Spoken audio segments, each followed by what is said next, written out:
É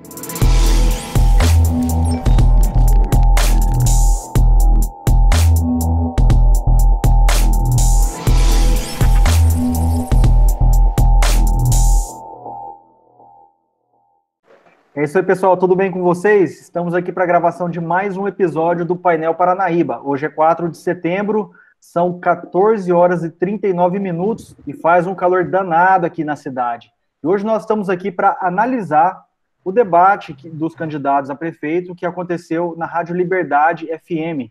O debate foi na sexta-feira, dia 2, e hoje aqui no programa nós vamos comentar o debate. De antemão, já quero agradecer ao Reinaldo e à Rádio Liberdade por nos ceder a gravação do debate, né, para que nós pudéssemos ouvir mais atentamente, para poder fazer aqui essa análise para vocês, beleza? Então, eu estou aqui com o meu amigo Kleber Augusto Lima. Boa tarde, Kleber. Boa tarde, Júnior. Boa tarde, Fernando. Boa tarde àqueles que nos ouvem. Então, agradecer novamente, reitero o agradecimento, Reinaldo. Se você nos ouvir, fica ali meu agradecimento por nos ceder essa gravação, pois a partir dela nós tivemos condições de avaliar detalhes que ao vivo passou despercebido. Então, aqui nós teremos hoje um debate, uma análise de forma mais detalhada e vamos levantar alguns questionamentos para os candidatos, se essas respostas, né, torcendo para que essas respostas desses questionamentos sejam ali oferecidas ao longo da campanha. Tá? Então, nossa análise hoje aí vai trazer alguns questionamentos aos candidatos, né, algumas colocações em suas apresentações nesse primeiro debate, que deixou ali muitas dúvidas em nossas cabeças. Boa tarde, meu amigo Kleber, boa tarde, Tom, Ailton, Fininho, meu amigo. Também, meus dois queridos amigos. Essa semana foi o grande debate da Liberdade FM.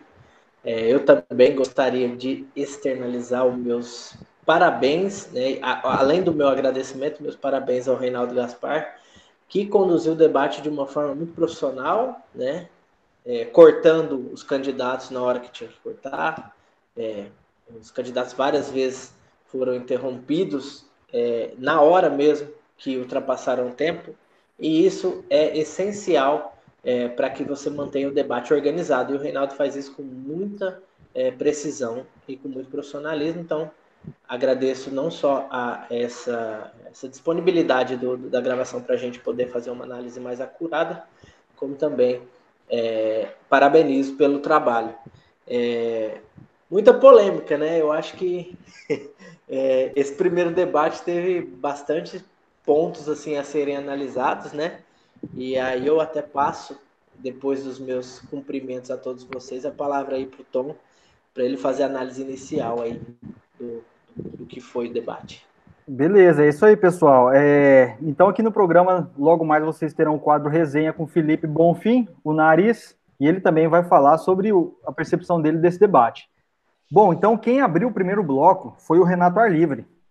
Ele responde a pergunta: por que você quer ser prefeito de Paranaíba? O Renato, ele apresentou um discurso elaborado, bem elaborado, certo? Ele teve ali um início com a apresentação, ele teve um período de argumentação e fechou no tempo exato a conclusão. Ele fez uma ótima conclusão também. Nessa daí ele se mostrou como um empresário, como produtor rural, como prestador de serviço, exaltou ali, né, a sua questão pessoal e rebateu os rótulos que lhe foi impresso, né? Deu para perceber que ele usou do tempo também para rebater os rótulos que estão colando nele ali na campanha. Então foi bem, ele usou ali, por assim, frase por frase, cada uma teve uma finalidade. Então, nessa elaboração aí, o Renato, como um publicitário que é, e quase um bacharel em direito ali, fez uma boa apresentação do que é a campanha. Ele se colocou como sozinho, sem nenhum tipo de apoio, né? É ele e ele. Então, eu particularmente achei ela muito boa. Eu acho que o Renato foi uma surpresa positiva. Eu, como comunicador, né, que ele eu não esperava que ele fosse mal, né? Ele é uma pessoa que se comunica bem, é uma pessoa que já tem um protagonismo muitas vezes até na igreja, né? Já vi o Renato lendo e de repente na frente lá, então é uma pessoa que eu imaginaria que não se intimidaria com o microfone. Mas ele me surpreendeu positivamente na questão do domínio do direito administrativo e tributário. Você vê que é uma pessoa que está estudando. Você vê que é uma pessoa que está por dentro. E aí é uma pessoa que alia ali a experiência administrativa dele enquanto empreendedor, que tem que ter uma visão, né, do todo, de questão de funcionários, enfim, com o direito público. Então, assim, eu acho que muitas vezes ele linkou muito bem os dois. E já trouxe, né, que ele é um cara polêmico, né? Para muitos ele é um cara enjoado mesmo. Renato, desculpa a sinceridade, mas é isso mesmo. Mas, por outro lado, uma pessoa que se mostrou uma surpresa positiva. E para mim foi um discurso muito bem feito, muito bem elaborado, muito firme. E você não via ele tremer e nem hesitar, né? Então, eu achei que ele reforçou nesse início que ele está sem apoio, sem coligação, está sozinho, que não aceita dinheiro do fundo partidário, né? Enfim, ele nesse início aí ele falou que ele reforçou que muitas vezes é até taxado de militante, né? Eu acredito que seja do Bolsonaro, né? Mas assim, um discurso firme, né? E como você bem frisou, Teléo, ele ele não fugiu do que estão tentando pregar nele, né? Que ele é uma pessoa polêmica. Mas eu particularmente achei bem firme o discurso dele. Mas na sequência vem o candidato aí de maior carreira política, que foi o Tita. Então o Tita, ele não tem um discurso elaborado. O cara levanta um tema, ele sai falando de quem ele conhece, daquilo que aconteceu na gestão dele, de quem que ele conheceu. Eu vi, engraçado que ao longo do debate também, ele puxa correligionários de outras chapas para ele, né? A minha amiga Soraya Tronic, por exemplo, uma hora ele faz isso.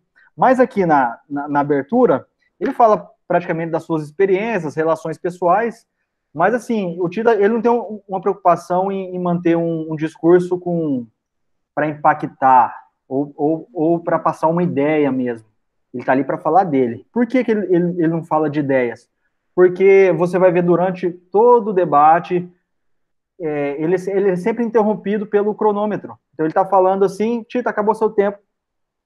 E ele não fala, assim, de repente ele é interrompido. Então você não vê um raciocínio de ideias, de propostas, Não, e realmente, como a gente já vinha falando, né? Ele está aqui para mostrar que ele tem mais experiência e que ele tem mais acesso, né, aos gabinetes aí de Brasília, de Campo Grande. Então, eu vou pegar a minha análise do Tita a partir daquilo que eu escrevi na postagem do Fernando, a alusão aos times de futebol. O Tita veio ali com a fitinha cassete, né, a gravação de fitinha cassete lá da primeira eleição de 1996, com a apresentação de um personagem. O Tita criou o personagem Tita, né? O Diogo criou o personagem Tita, aí ele apresenta nas eleições, e na vida mesmo, ele criou o personagem, ele apresenta esse personagem, ele põe ele em terceira pessoa, né? O Tita fez isso, o Tita faz aquilo, o Tita é isso. Então, ele conta uma história, enaltecendo as boas relações que tem com Brasília, né? Com supostos íntimos, né? Que estão no poder, pega até adversário, correligionário de adversário ali, põe na cesta de aliado dele ali, que é muito íntimo, né? Traz umas ideias, as mesmas ideias que ele trazia desde o começo, essa questão de ficar, que nós trouxemos a Pampilha, nós trouxemos, aí ele até citou que nós vamos inaugurar a usina de álcool e açúcar ali. Gente, então, é um tipo de afirmação que fica vago, não tem ali nenhuma condição de ser executada, e ele vai, como o Júnior falou, passando de um assunto para o outro, sem criar uma ideia, dar sequência nela e encerrar o assunto, fechar aquela ideia. Ele vai pulando de uma para outra. Por isso que eu citei, que é a mesma conversa, é o estilo dele, né? Vai exaltar a sua experiência e a sua suposta boas relações com o poder acima, estadual e federal. A análise que eu fiz inicial do Tita, foi que o discurso dele é totalmente contraditório, né? Você pega, ele fala, uma pergunta que eu fiz a mim mesmo, por que eu quero ser prefeito? Aí ele fala que é uma missão de Deus, entendeu? Que aí é um traço de populismo, né? Absurdo, né? Que eu quero aquele que é evangélico. E aí eu escolho em Deus porque estou na campanha. E a população gostaria. Aí ele fala que a população gostaria. Aí ali na frente ele fala da experiência dele, e aí depois ele fala que ele trocou a vaidade pela experiência. Ou seja, ele tem a capacidade de falar que é uma missão de Deus, entendeu? Que é de uma prepotência absurda. E aí depois ele fala que ele trocou a vaidade pela experiência, mas usa o nome dele em terceira pessoa o tempo inteiro. Ou seja, ele não fala eu não falo de si, eu falo do Tita. Então, eu não sou vaidoso. Então, assim, é um discurso, para mim, bastante vago, né? Que não traz nada de enriquecedor, não traz novidade. E aí, mais para frente, a gente vai analisar o discurso dele no decorrer do debate. A gente vai conseguir fechar o porquê disso aqui. Porque é muito difícil também para o Tita explicar o porquê ele é candidato. Não é uma tarefa fácil. Então, muitas vezes, aquela encheção de linguiça que a gente faz quando não tem nada para fazer, nada para escrever e nada para falar, eu senti que foi mais uma encheção de linguiça com palavras aqui que ele juntou aqui, com coisas que ele juntou e falou, vai que cola. Eu acho que foi mais ou menos nesse sentido. É isso aí. O Fernando falou aí da missão de Deus, né? Segundo o Tita, que é uma missão de Deus, eu fico imaginando o Tita em suas orações, né? Recebendo um anjo, ele ali, o Tita já 3 dias de jejum, enfim, deve ter sido uma imagem bonita. Tita, não tem jeito, é você mesmo. Bom, mas vamos lá. Então, o debate, na sequência, o próximo a responder a pergunta de por que quer ser prefeito vem o Sindolei. O Sindolei, ele começa já, eu senti ele um pouco nervoso, porque parece que o microfone não estava ligado, o Reinaldo falou, não, calma aí, nós vamos ligar o microfone e tal.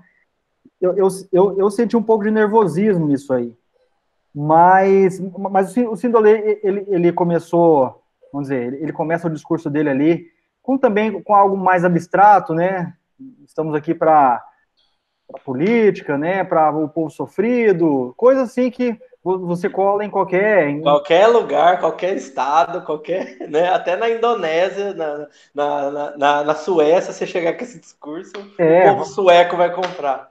O povo exatamente. Não é aquela coisa mais genérica, assim, né? E talvez por ser a primeira campanha dele para prefeito, né? Em que ele tem adversários mais diretos, e ele estava num debate ali com todo mundo na frente dele. Pode ser que isso aí tenha deixado ele um pouco nervoso, mas de todos, olha só, ele foi o único que no final da fala dele, ele respondeu a pergunta. Ele foi o único que de fato respondeu, porque ele termina a fala dele falando assim, eu quero ser prefeito para restabelecer a ética, a moral e a verdade, né?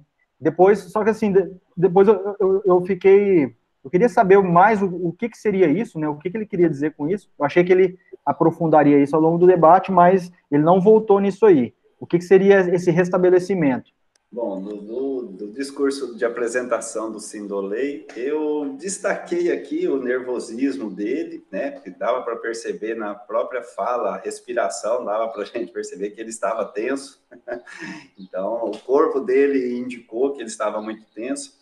Ele trouxe um discurso filosófico, né? Dentro desse discurso filosófico, ele apresentou filosofia jurídica, né? Ele apresentou até uma filosofia cristã ali no meio do discurso dele. Né, fazendo bem ao próximo, né, não pegar aquilo que não é seu, como diz o velho pai, né, então trouxe ali. Aí um fato que ele destacou, vejo um povo sedento, aí logo à frente eu vejo um povo sofrido, né, tipo assim, ele tá vendo de longe, né, aí ele virou e levantou e escreveu, e falou assim, quer ver o que ele escreveu? O povo sedento precisa buscar pessoas que tenham disposição para trabalhar. Quer dizer, foi buscar ele lá em Dourados, o povo aqui está sedento, né? Teve que buscar um de fora, porque daqui não tem ninguém capaz, né? Então, você vê que ele trouxe ali essa ideia, né? Ele apresentou essa ideia que teve que buscar fora para tirar a sede, matar a sede do povo, resolver o sofrimento do povo. Ou seja, é como se ele já tivesse também respondendo aquilo que se está falando dele, né? Sim, é isso mesmo. Ele já está preparando a sua linha de defesa ali, né? E encerrou bem, né? Um encerramento ali de forma filosófica, né? Quer restabelecer a moral, a ética e a verdade. São conceitos abstratos que dentro de uma máquina pública ali, dentro de uma prefeitura ali, isso daí passa longe, né? Isso aí é bonito na academia. E você não vai ver ninguém na cidade. Nossa, eu quero demais votar num cara que restabeleça a verdade e a ética. Porque nós estamos eticamente desmoralizados. Desmoralizados. Entendeu? O que é? Então, foi bonito? Foi. Lá para a academia, talvez o discurso seria bonito. Vai para um... Na Ágora, com Sócrates. Na Ágora, né? Então, aí onde que paga, né? Passa ali. Vamos lá, Fernando. Eu estou plenamente de acordo concordo com vocês. Acho que ele estava um pouco nervoso e eu até entendo. Eu já participei de algumas campanhas, né, por detrás ali, e esses debates, eles carregam muito nervosismo mesmo, né? O candidato está ali com nervos à flor da pele. E muitas vezes, em muitas ocasiões, ele está ali de frente com uma pessoa que está cutucando ele, que está falando mal da família dele, que está achando, vasculhando o passado, que está baixando a capivara. E aí, cara, o cara já tá puto com aquele povo ali, aí já tem a atmosfera, já tem o nervosismo, já tem aquela falta também de experiência com a coisa ali. Então, eu acho que isso também, de alguma forma, acaba comprometendo que a pessoa fale com um pouco mais de naturalidade, né? Mas, assim, também achei um discurso inicial um tanto quanto generalista, né? E aí, quando você está generalizando, você acaba se distanciando da realidade local sem perceber, né? À medida que você faz um discurso que cabe em qualquer lugar, você não está demonstrando nenhuma particularidade que vá tocar o povo, né? O cara fala, nossa, ele quer ser prefeito por isso? Bacana, né? Eu acho que essa conexão com o ouvinte, essa conexão com o interlocutor, ela tem que ser mais pensada antes de você fazer um discurso qualquer e um discurso bonito. Eu acho que nisso esse discurso inicial pecou um pouquinho. Mas é isso aí, foi o Sindolei, ele é o terceiro a falar, e na sequência veio o Michael Queiroz. O que eu tenho para falar do Michael? Eu faço a seguinte pergunta para você que está aí nos ouvindo.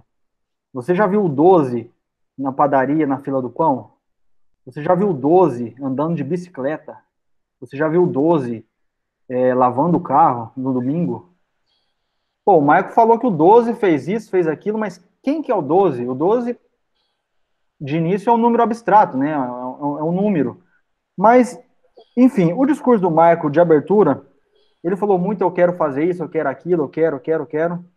E ele exaltou esse 12 aí. Ele não falou hora nenhuma o nome do Braquiara, ou falou as ações do partido. Ele se referiu a uma entidade genérica chamada 12. E o que eu achei muito estranho aí. Então, e ele vai voltar nisso aí, o Michael. Né? E dá para ver que ele está com muita sede de ser prefeito, o Michael.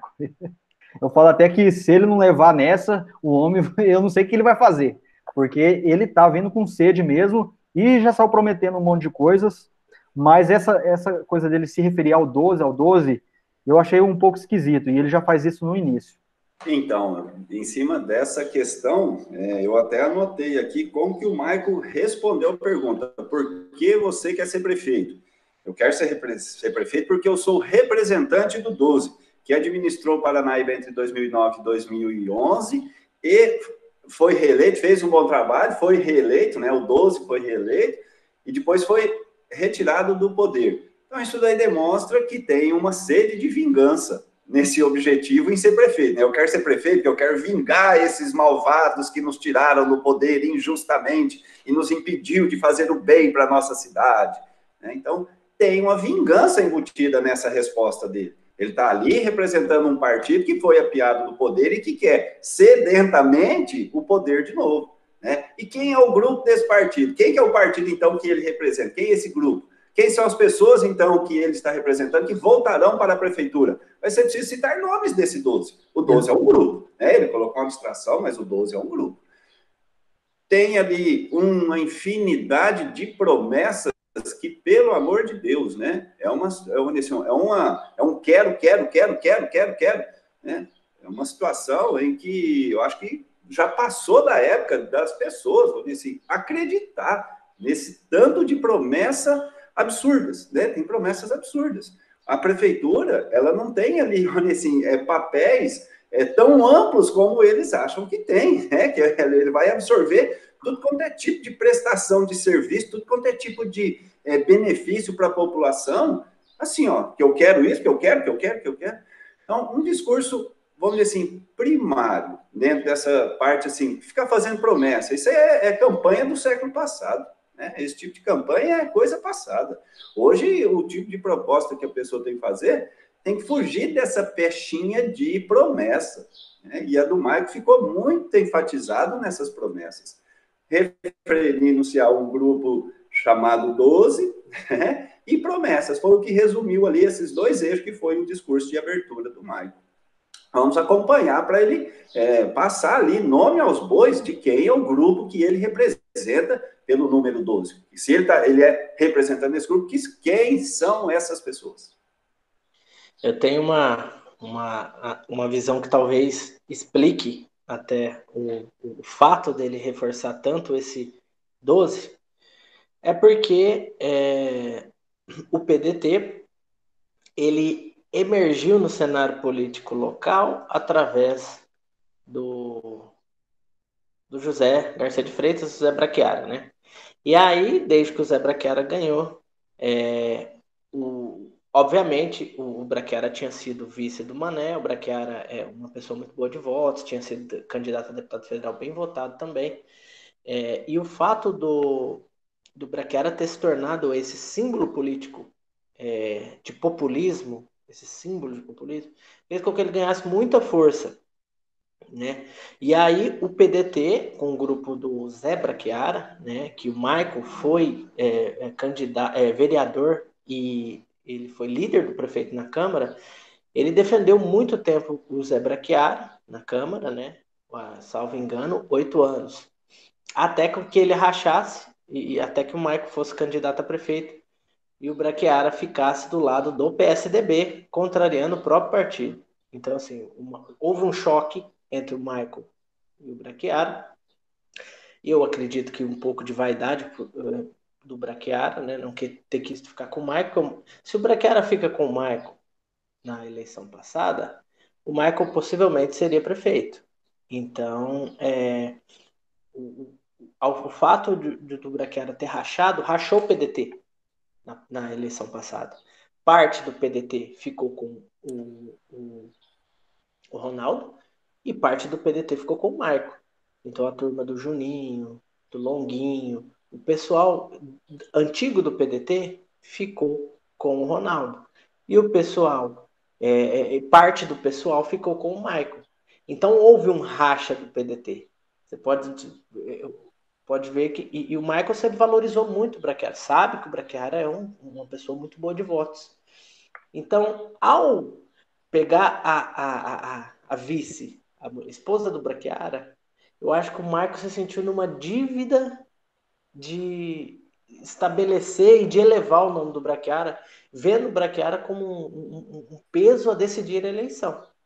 Por ser uma pessoa carismática, uma pessoa populista do povão. Fernando, mas ele não cita o nome do Brachiara, isso que foi esquisito. Ele cita o 12. Exato, porque aí no 12 ele consegue não deixar tão claro e tão exposto, porque na eleição passada o Brachiara sacaneou ele, entendeu? A eleição passada o Brachiara... Nós saímos um pouco do tema, né?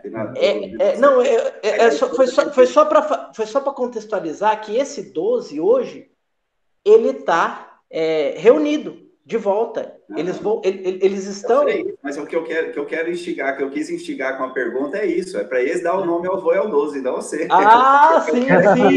Sim. Que ele assuma a postura, ele falar o nome do Zé Brachiara, é isso? Sim, mas aí eu não sei se está tendo um pouco de vamos supor assim, de receio. Será que eu falo? Zé Braquiara me sacaneou na passada, eu vou pôr ele agora. Será que é legal? Eu quero que eles nos deem. Tá, entendi.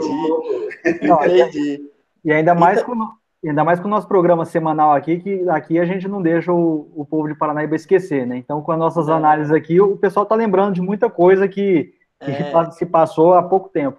E o Maico não é prefeito hoje por causa do Braquiara. Então, assim, o Braquiara, na minha opinião, assim, esse é outro assunto, mas o Braquiara, para mim, tá com o Maico por causa que ele não gosta do Tito. Então, o ódio dele do Tito é maior que o do Maico. A gente já falou disso, né? Mas eu acho que ele reforçou muito esse 12 aí, justamente por isso, porque o grupo tá reunido agora de novo. Separou, foi cada um pro lado e agora retornaram juntinhos o 12, e aí agora virou uma coisa só de novo. Eu entendi que foi mais ou menos esse sentido aí. Certo. Bom, na sequência, então, vem o candidato Binga. O Binga, a gente sente também, assim, uma falta de habilidade melhor com a oratória, né? O Binga, ele tem uma oratória, assim, um tom meio amistoso demais, né? Parece que... como o Kleber comentou ontem, algo muito brando, né? Um tom de voz muito branda, assim, como se ele não quisesse caçar confusão com ninguém, né? Mas é o tom que a gente sempre ouve do Binga, né? E ele mantém como prefeito. E algo interessante que eu notei na fala dele, ao longo de todo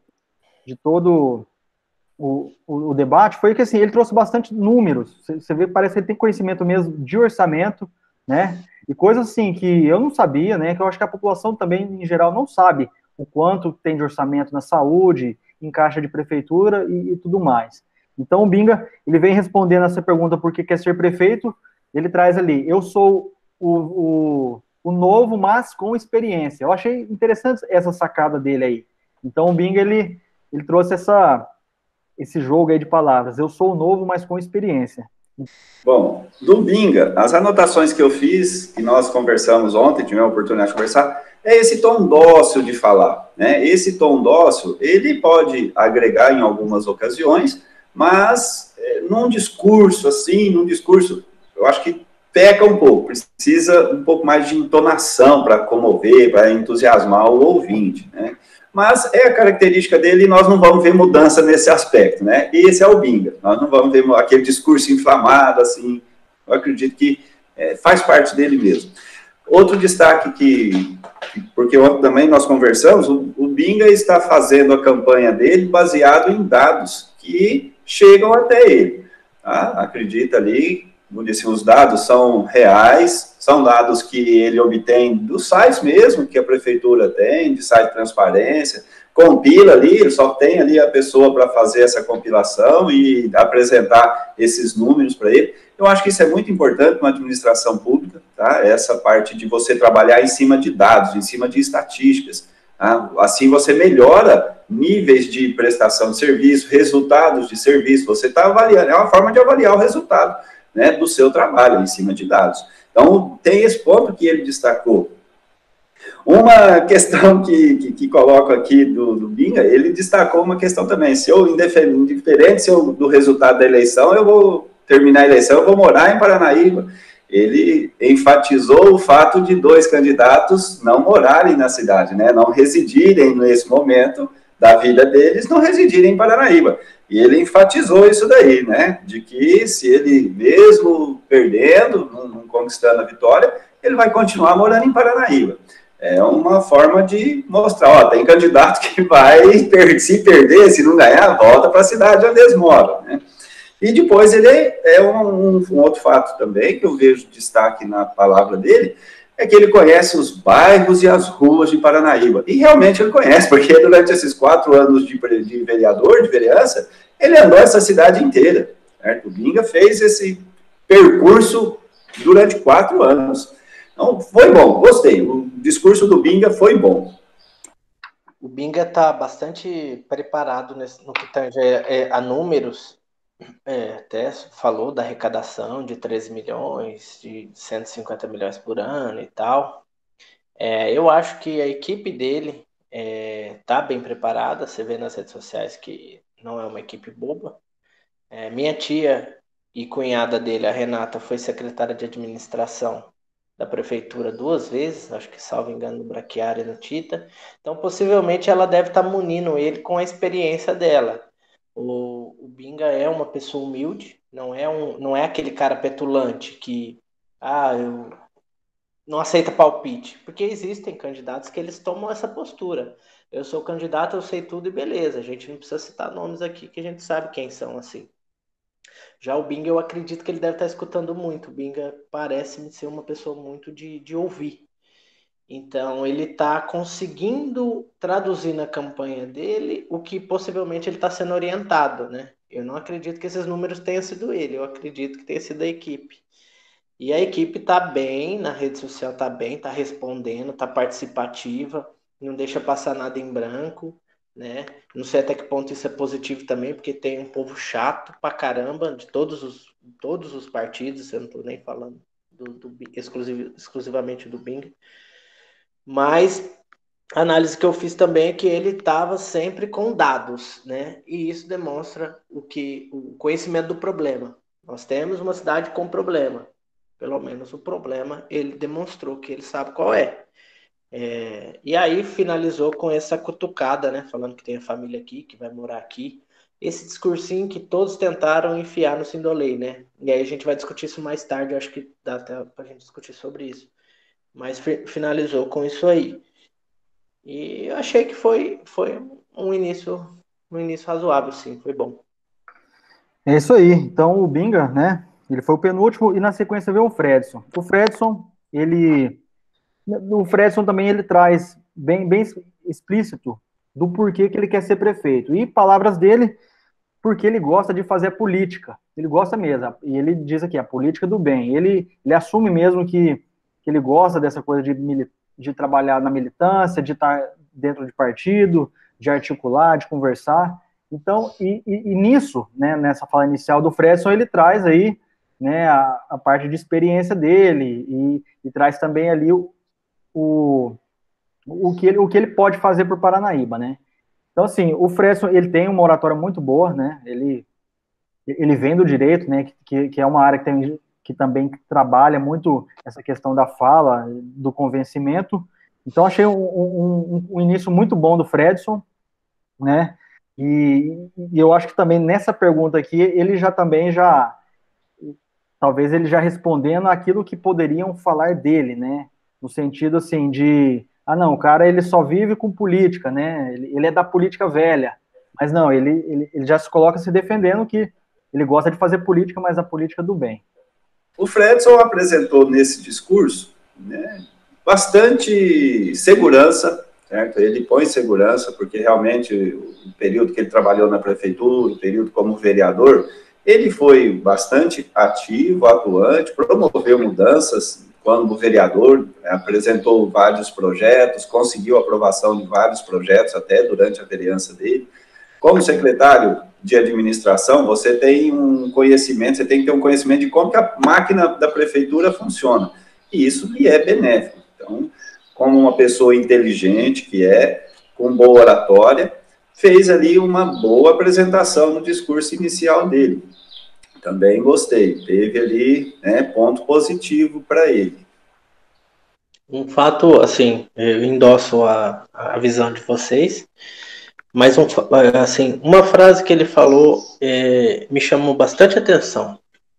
Foi dar o direito das pessoas se sentirem de volta, né, dos paranaenses, se sentirem donos realmente da cidade. E se você analisar esse discurso, ele tem muita profundidade. Não sei se foi o objetivo dele, mas se a gente analisar as oligarquias políticas, que a gente já citou em programas passados, que vem do grupo do Tita, o grupo do Braquiara, que é o do PDT, que agora é o 12, né, que tá de volta.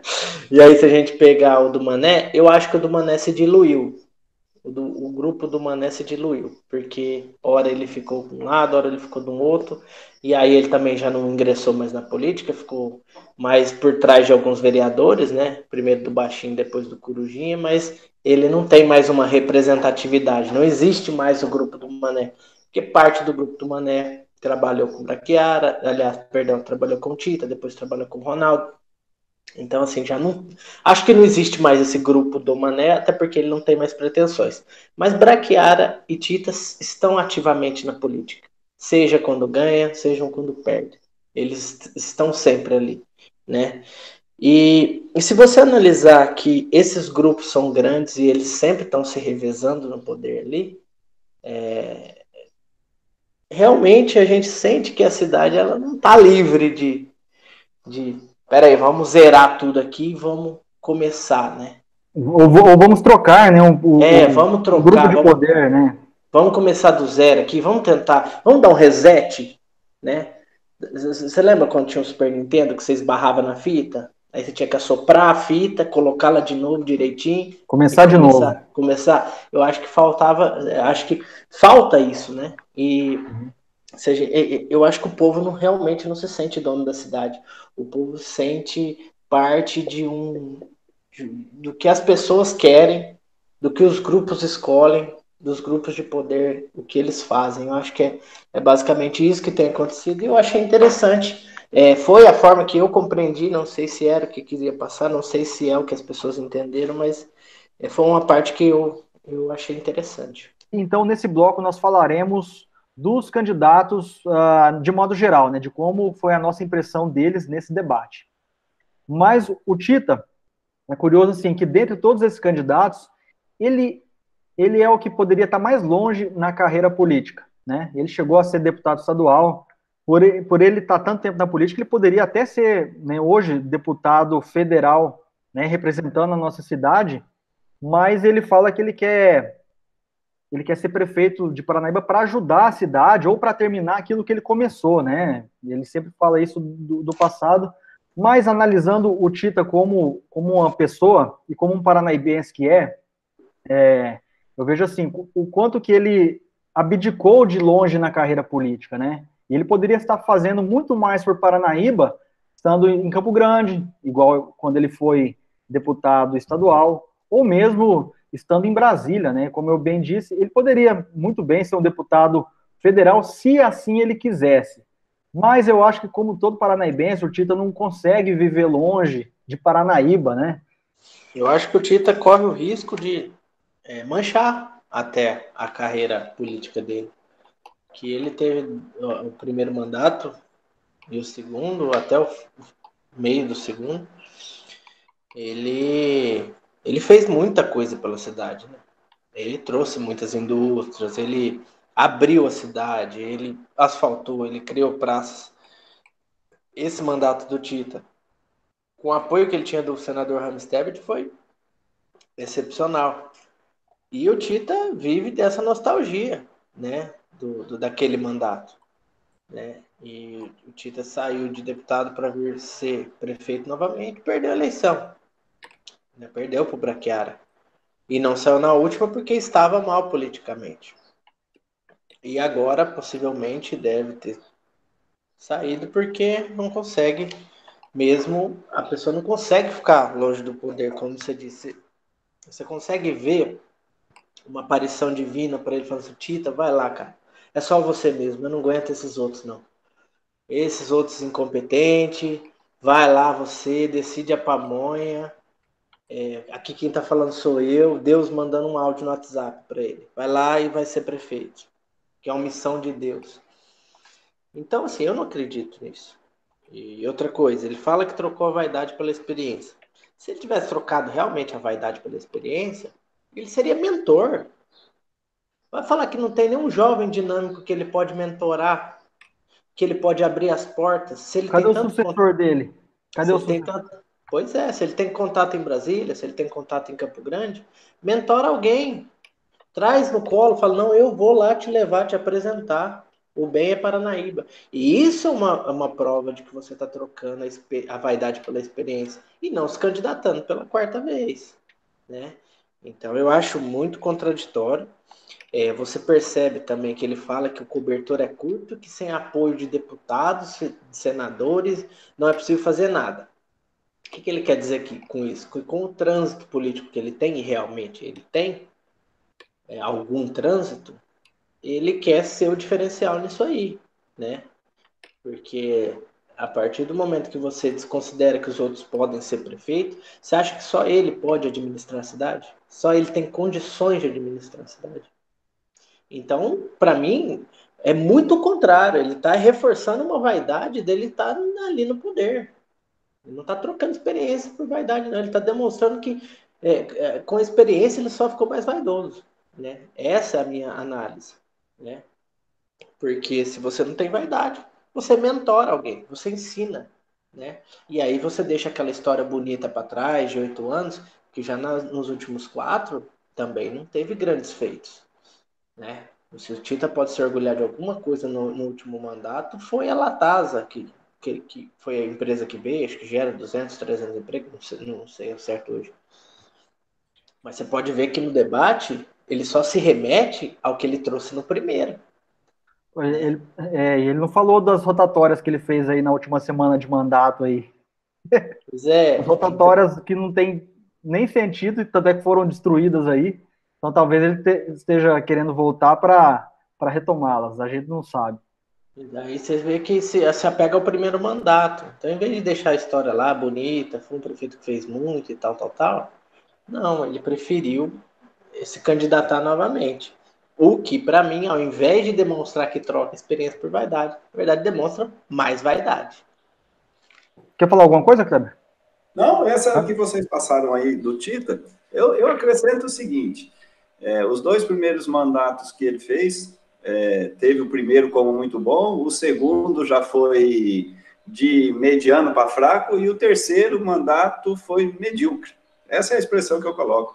Ele começava e não terminava, as obras dele ficaram todas inacabadas, né? Vi de praça poliesportiva, vi de calçadão, o calçadão era um mu, ele fez o L e parou.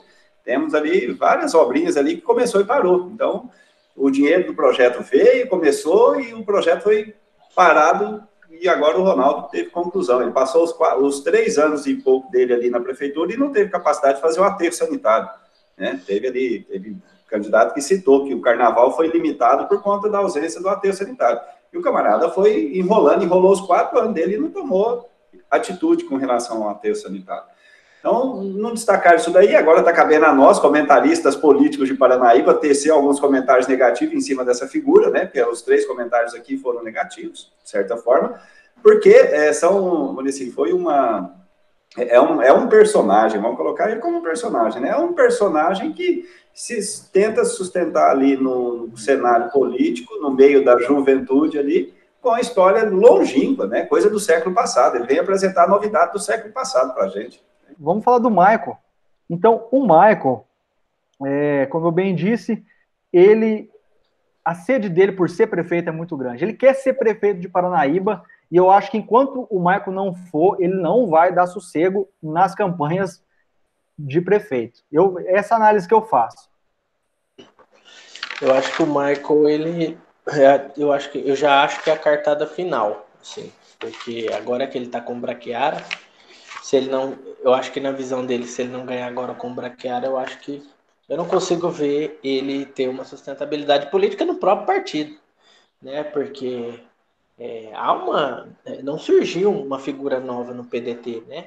Mas salvo o melhor juízo, o Braquiara já pode ser candidato também na próxima. Então, sim, se o nome do Michael não for agora, o grupo do PDT deve tentar lançar uma outra pessoa, e até o Michael deve perder um pouco do gás, né? Porque se perder 2 seguidas, né? E aí já fica um pouco complicado na questão financeira, porque uma campanha também não é barata, né?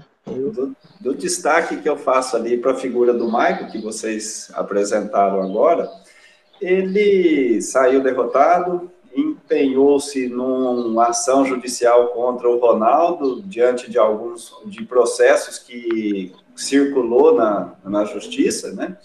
Ele se empenhou nessa daí, e depois, quando perdeu, ele se apagou. O Michael ficou praticamente apagado no cenário político durante esses 4 anos.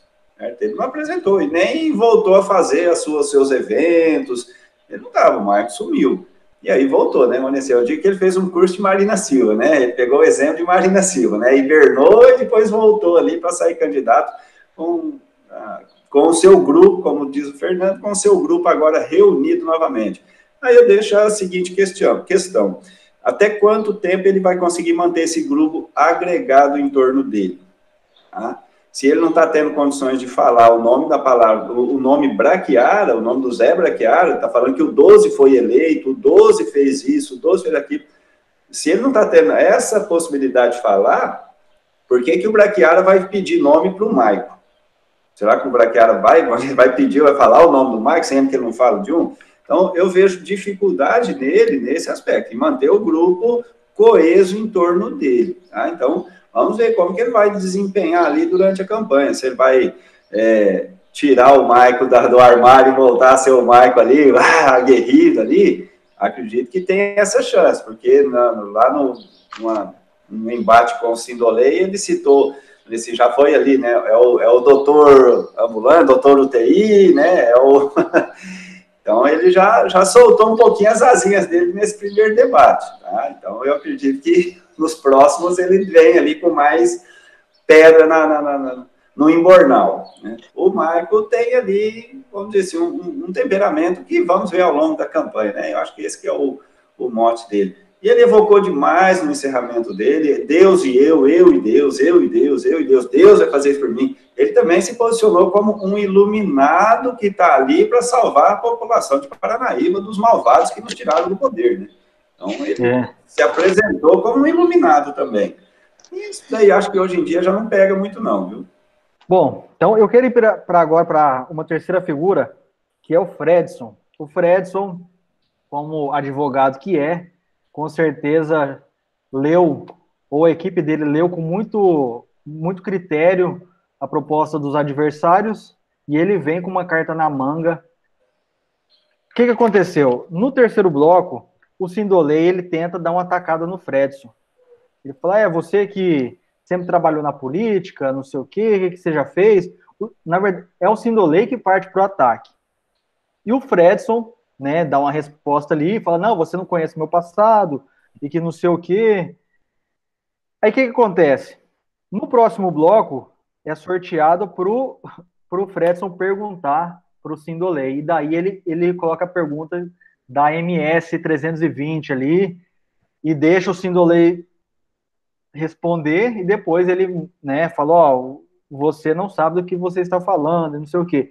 Eu estou destacando isso aqui porque foi o destaque do debate, né, porque geralmente um debate ele é feito para essas coisas mesmo, assim, para a gente, de repente, um candidato tentar colocar o outro numa saia justa ou extrair uma gafe do outro. E quem conseguiu fazer isso nesse debate foi o Fredson, sem dúvida nenhuma.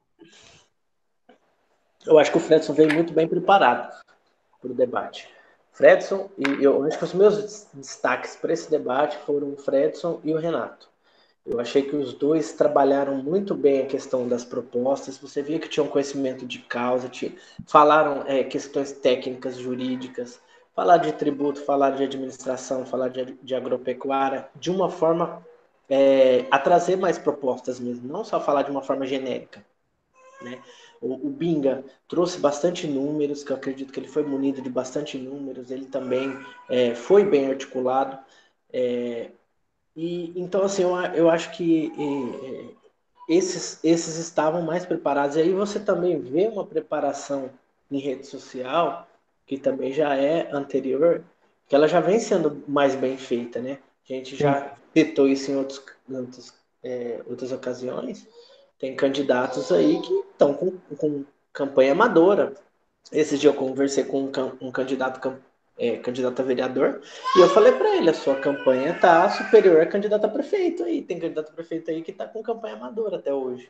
Então, assim, isso é um ponto a se destacar. Essa organização que vem sendo feita de redes sociais, ela está refletindo na organização também que está sendo no debate.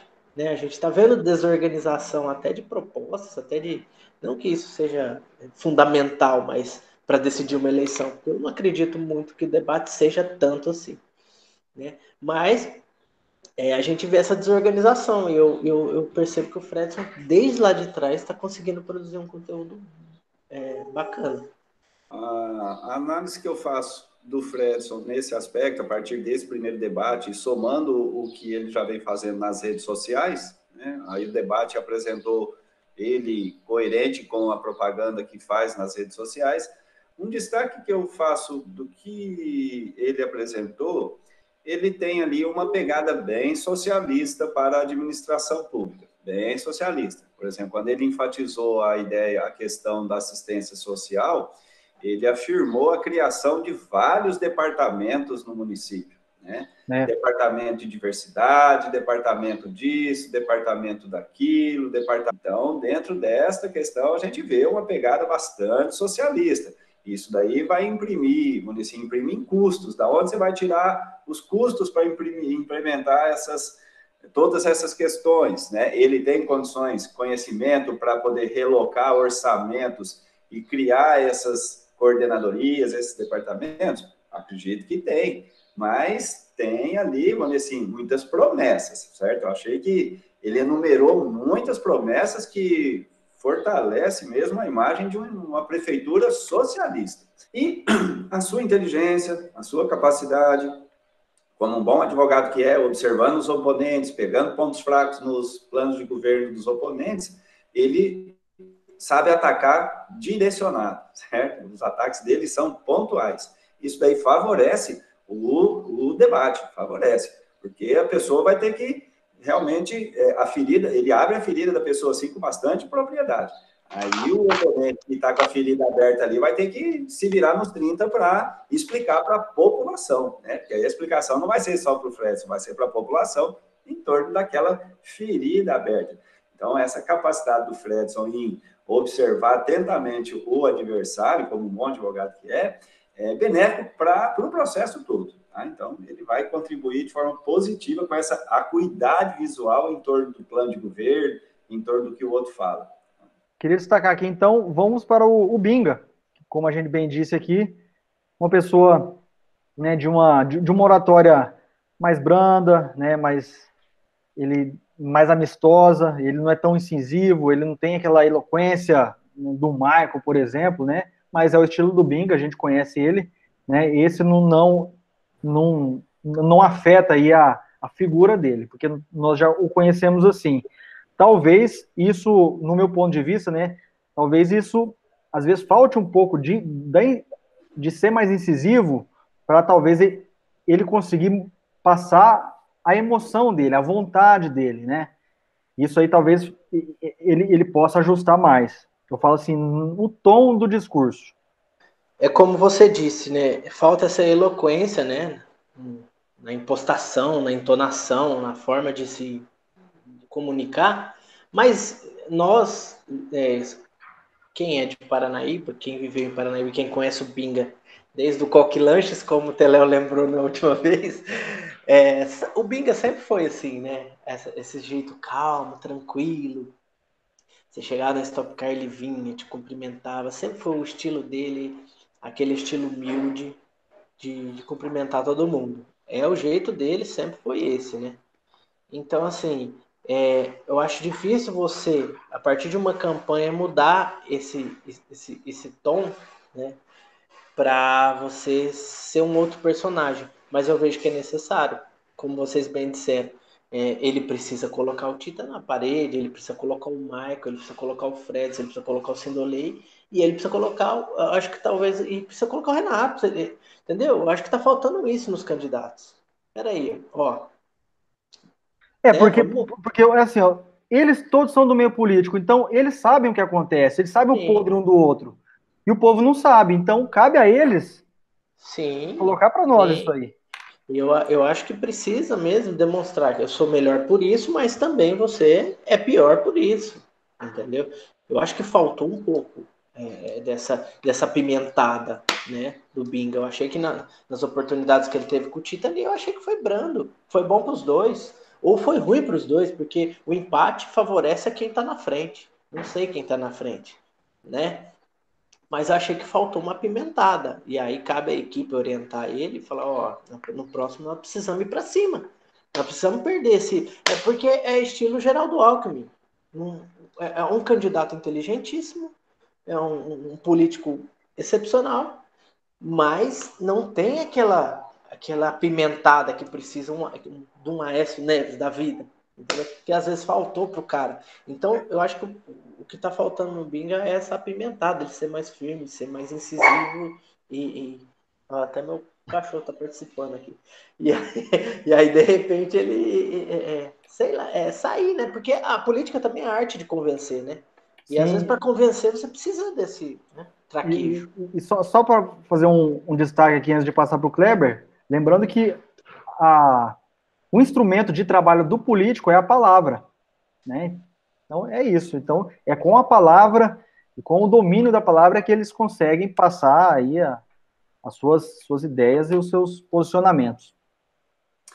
A análise que eu faço do Binga parte ali, perdão, parte ali da apresentação dele, que ele vai lutar contra as injustiças, certo? Quando ele se coloca como para lutar contra as injustiças, aí ele começa ali a fazer todo um cenário que dá aquela impressão de um coitadinho. Ele tem muito conhecimento, ele tem muita... uma assessoria muito boa, que é a Renata que está dando, isso é óbvio, né? A Renata pega os números mastigadinhos ali para ele, assim, ó, desenha e entrega para ele ali, e ele traz ali, mastigadinho, desenhadinho, pelo que a Renata apresenta, isso é óbvio. Mas, para ele construir, e ele tem potencial, o Binga tem potencial. Os pontos negativos que citaram ali numa pesquisa qualitativa que tive a oportunidade de ver, o único ponto negativo que citaram ali é que o Binga ia nas festas sem ser convidado. Ou seja, ele ia de bicão nas festas. De repente aparecia o Binga lá numa festa, do nada aparecia o Binga nas festas. Ó, tem a história das rosas enfinadas também, que tinha uma rosa em cada túmulo. Rosas no dia de finados. Então, como ele passou os 4 anos dele em campanha eleitoral, ele usou e abusou de alguns artifícios que ele, achando que estava fazendo bem, que estava agregando nele, e, pelo contrário, a população estava vendo de uma forma negativa aquilo lá, né? Então, ele vai ter que se desvencilhar dessa imagem negativa de bicão de festa, né? E construir uma campanha que pode, sim, concorrer, tá? Assim, a qualidade do conhecimento que ele tem, a qualidade do grupo que está ali com ele. Ontem, na praça, tinha ali um grupo, o Marquinhos, da OAB, está apoiando ele, né? Então, ele tem uma qualidade, a Graça, da assistência social, está com ele. Então, citando alguns nomes assim, só para ver que ele agregou algumas pessoas que têm trabalho na comunidade que pode agregar a figura do grupo dele. Então, tem condição de, durante a campanha, chegar sim a concorrer, entrar no páreo da disputa? Tem. Se ele desse esse up ali, né? Eu acho que ele precisa, sim, desse up na verbalização das suas propostas, né? Essa verbalização. Tem um momento de falar calminho, numa live, às vezes, numa explicação ali na rede social, falando devagar, pausadamente. Ótimo, esse é o momento de você falar pausado. Agora, tem um momento que você tem que colocar energia nas suas palavras e empunhar o dedo na frente, certo? Há momentos, vamos dizer, a eloquência, ela cabe em vários tons, né? Sem ser agressivo. Então, a equipe de campanha dele pode muito bem dar ali uma lapidadinha. Isso é possível você mudar em alguns dias. Ah, vamos dizer assim, você enrijecer o dedo ali e levantar energia na voz. Então, se ele fizer algumas mudanças nessa oratória dele, ele tem chance. É uma pessoa que entra para competir, sim. Eu vejo que o cenário de indecisos, o número de indecisos nessa eleição, eu vejo que ela ainda é um número alto. Terminando aqui os candidatos, vamos falar do Sindolei. Assim, eu concordei com vocês, eu concordo com a parte do nervosismo. Mas eu não achei que ele teve dificuldade de concatenar ideias, não. Assim, eu achei que teve alguns momentos que ele respondeu algumas coisas assim. Você percebeu o nervosismo, sim, mas ele teve algumas boas respostas. Eu achei que ele não foi apertado ao ponto de não saber sair, a não ser naquela ocasião lá do... Não, ele até saiu bem, sim. Ele falou, não, foi um erro de digitação. Na hora, sim, de bate-pronto, ele saiu bem. Eu achei que foi a melhor forma que ele poderia ter feito, demonstrou humildade, né? Mas Sim. assim, ficou claro que todo mundo está querendo enfiar nele essa questão de ser de fora e de não ser da cidade, embora ele seja, né? Mas assim, eu concordo que se teve algum revés assim nesse debate foi aquela invertida, digamos assim, que o Fredson deu com relação a MS 312, mas eu concordo com você que esse debate foi só um vamos sentir o território e está começando agora, vai ter mais debate aí, ele tem possibilidade aí de reverter, né? Na questão do Sidolei, a parte que eu vi dele, fiz até uma brincadeira na postagem do Fernando, né? A citação que eu fiz do Sidolei foi que ele virou uma isca de tucunaré. Ele foi engolido vivo. O nervosismo que ele apresentou ali, por ser o seu primeiro debate, e um debate com 6 pessoas, já fica um pouco mais tenso mesmo, né? Natural essa tensão. Esse debate, para ele, lhe serve muito bem para ele se autoposicionar, né? Ele autoanalisar o ponto fraco, que foi o nervosismo, e ele se preparar melhor. Por exemplo, fiquei sabendo que ele não lia nada, ele não levou nada por escrito, ele foi de cara limpa. Eu acho que isso aí é um erro de estratégia. As pessoas, assim, tentaram vender que ele foi lá, que ele foi de cara limpa, que ele não levou as coisas, que ele não leu nada ali, tentaram vender isso daí como sendo um ponto positivo. Eu não vejo que é ponto positivo, não.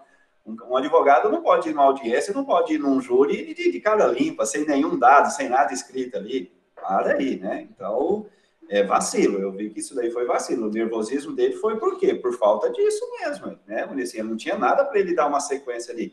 Assim mesmo, se saiu bem. Na oratória, ele não deveu nada, ele não ficou abaixo de ninguém, assim. Né? A oratória dele é boa, ele consegue se sair, consegue se defender no imprevisto. Né? Recebeu ele rapidinho, ele já fez o contraponto e se defendeu. Então, ele é bom na defesa. E acredito, como o Fernando falou, ele também vai ser bom no ataque. Assim como o Fredson, como advogados, eles também vão atuar ali com o ataque. Bom, então para finalizar aqui, vamos falar do Renato Arlivre, que, como eu bem disse anteriormente, para mim foi o que mais se destacou, o melhor nesse debate, né? Porque ele trouxe pontos da cidade mesmo, ele trouxe problemas assim do cidadão comum e também quando foi chamado a apresentar soluções, eu vi que o Renato também ele não prometeu, né, coisas mirabolantes, né? E ele demonstrou mesmo um conhecimento assim de administração, de direito. No final, né, que ele fez as considerações finais, ele chamou o povo paranaíbense, o que carrega, ele falou assim: você que carrega a cidade nas costas, né? Enquanto muitos ali, eu sou amigo do senador tal, do deputado tal. O Renato não, o Renato ele se dirigiu para o cidadão comum. Isso aí pode ter um bom efeito, viu? Eu vejo que o Renato sai numa crescente aí desse primeiro debate. Então, eu também concordo, eu acho que o Renato foi muito bem, o Renato ele estava com oratório em dia, direito tributário, direito administrativo, ele soube se falar bem, eu acho que ele juntamente com o Fredson foram os melhores do debate, mas volto a reforçar aquilo que eu falei brincando durante a semana nas redes sociais, que eu acho que o Renato, assim como o Tita, não apanhou, né? E eu acredito que um pouco seja por conta de capitalização de votos. Renato já foi candidato a vereador, não teve, acho que, salvo engano, nem 200 votos. O Kleber disse esses dias 100 e pouco. 126.